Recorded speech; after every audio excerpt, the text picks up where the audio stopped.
Hey everyone, welcome back to my channel. If you haven't already subscribed, please go ahead and do that now.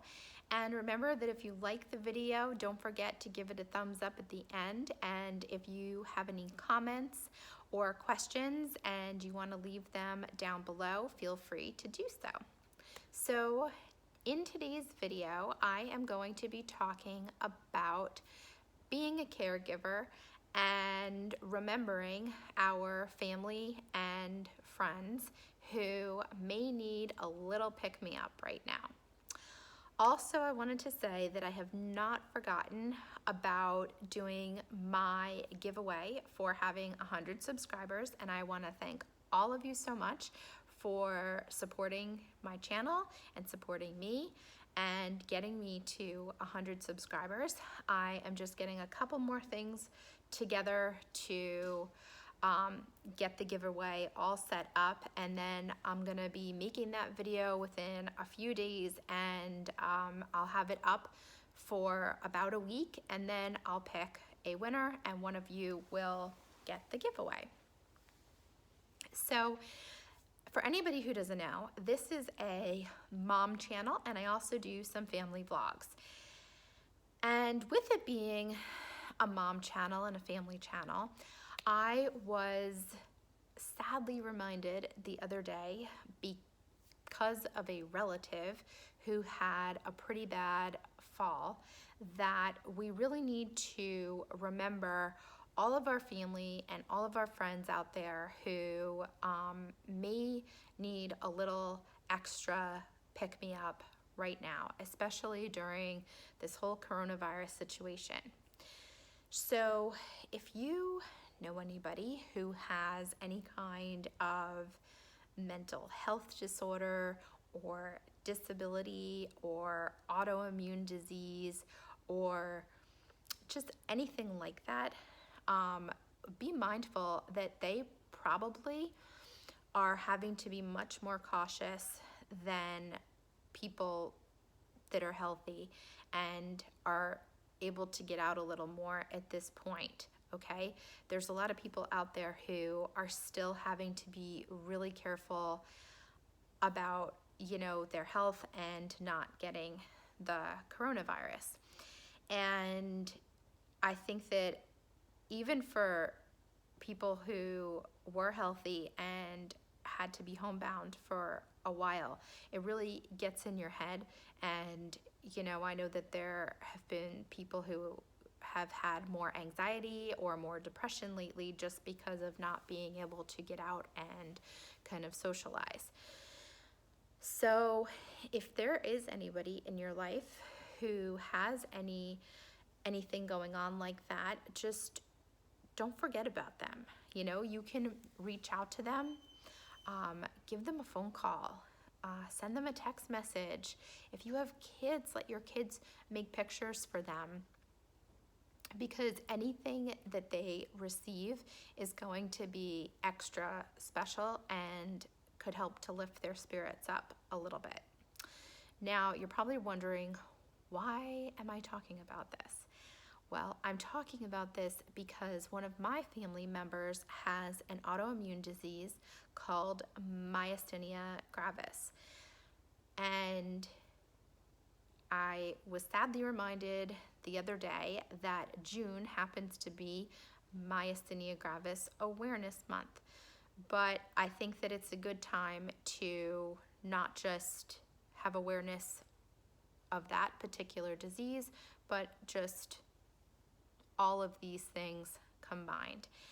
And anyway, myasthenia gravis is a neuromuscular disorder that can weaken the muscles in your body. So her muscles are very weak, and she has a very, very difficult time walking. And she also has like neuropathy in her feet, which causes her feet to go numb. She does not have a lot of upper body strength at all, and when she does need to walk, she does use a walker. Now, she has fallen in the past a few times, but within the last week and a half to 2 weeks, she has fallen quite a bit more frequently. And she had a fall about 2 days ago that actually landed her in the hospital. And she wound up dislocating her big toe in one foot. She broke her big toe in her other foot, and I can't remember, she fractured definitely one, if not both, of her ankles, and had to go into surgery to have a plate put in the bones of her foot. So anyway, that kind of reminded me about all of this and made me think, and just want to say that we really do need to be supportive and remember that we can be supportive and do things from our home to help these people in our lives feel a little bit better. And it's also super important to remember that their caregivers may need some help too. In her case, her husband is her main caregiver, but he also works. He has to work to support their family, which leaves her home. And I think that a lot of times with her being home alone, she is left to think a lot about what is going on in her life. And she was a very, very active person prior to getting this autoimmune disease. And she was, like I said, she was crazy active and always on the go. And then went from that to basically being not able to even walk. Like, she basically has to sit in a recliner all day. She does have her walker, but she has to be extremely careful because of the falling. And so anyway, it's hard to be a caregiver for someone who has a disability like that. And last summer, she had just some terrible, awful things going on along with the myasthenia gravis. She wound up getting shingles, which is like the adult form of chickenpox, but it attacks the nerves in your body. And she had it in her face and in her head, and it was absolutely horrible. And the best way for me to describe it is like she would almost feel like getting like a lightning strike. And that's just based on what she kind of said. And so a few of us family members went down to help her husband take care of her, because she literally needed like 24-hour care. And these kind of like pain episodes would come on. They were just absolutely horrendous and excruciating.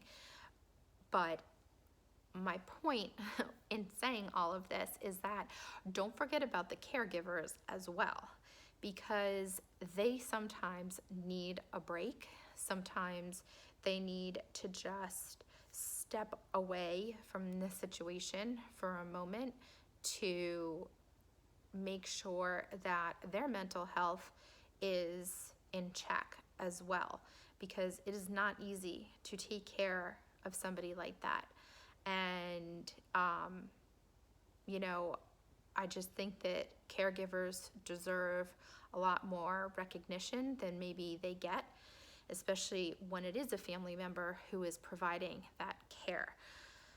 I know a lot of times parents of children who have disabilities, usually it's one parent who is like the main caregiver, because the other parent has to work to support the family, which is of course like very important as well.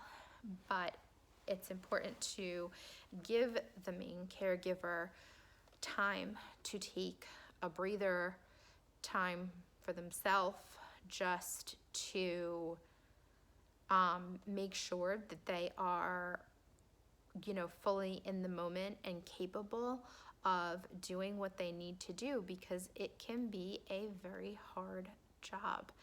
And I just wanted to make this video just like I said, her fall made me remember it being June and that it's this month. And to anybody out there who is a caregiver, thank you for doing what you do.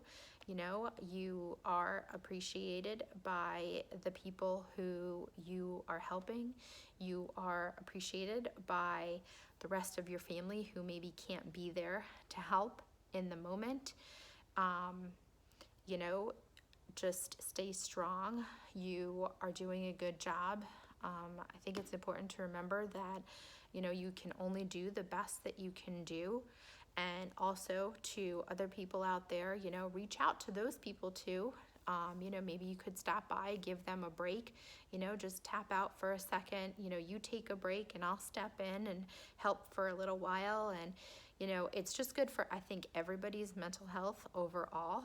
And yeah, that's just what I wanted to talk about in this video. And yeah, like I said, especially with coronavirus going on, you know, you want to make sure that everybody is staying as safe and healthy as they can. But like I said, there are definitely ways to cheer somebody up, maybe make them a special video, or like I said, a card, anything. There's so many things that you can do to lift up someone's spirits. And anyway, I'm going to go ahead and end this video because I feel like I'm getting a little bit rambly. But as always, stay safe, be kind, and remember those family and friends out there, okay? And I will see you guys next time.